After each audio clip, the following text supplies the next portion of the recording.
గంగలో స్నానమాచరిస్తున్న లక్షలాది మందిని చూసిన ఒక ఋషికి ఒక సందేహం వచ్చింది. వెంటనే గంగానదినే అడిగాడట. అమ్మా, ఎందరో ఎన్నో పాపాలు చేసి నదిలో మునకలేస్తున్నారు. వారి వారి పాపాలు వదిలేస్తున్నారు. మరి ఇంత పాపభారం ఎలా మోస్తున్నావు తల్లి అని. అందుకా తల్లి, నాయనా, నేనెక్కడ ఆ పాపభారం మోస్తున్నాను? అవి అన్నీ తీసుకెళ్ళి ఎప్పటికప్పుడు సముద్రంలో కలిపేస్తున్నాను అని బదులిచ్చిందట.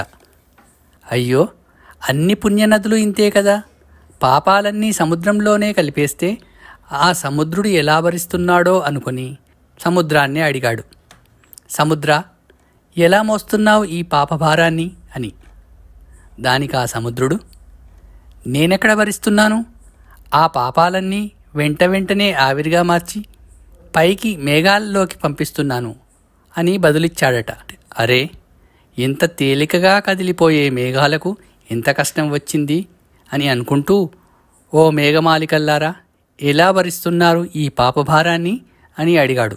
మేఘాలు పకపక నవ్వి, మేమెక్కడ భరిస్తున్నాం, ఎప్పటికప్పుడే మీమీదే కురిపిస్తున్నాం వర్షరూపేణ అని బదులివ్వగా, ఓహో, పాపాలన్నీ మన మీద పడి మనమే అనుభవిస్తున్నామన్నమాట.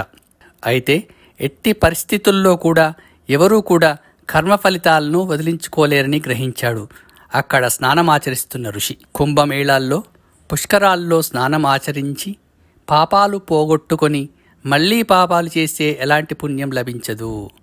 కుంభమేళాల్లో, పుష్కరాల్లో స్నానమాచరించి లేనివారు భగవన్నామస్మరణతో భక్తిసాగరంలో మురకలు వేస్తే ఆయా పుణ్యతీర్థాల్లో స్నానమాచరించిన ఫలితం కలుగుతుంది.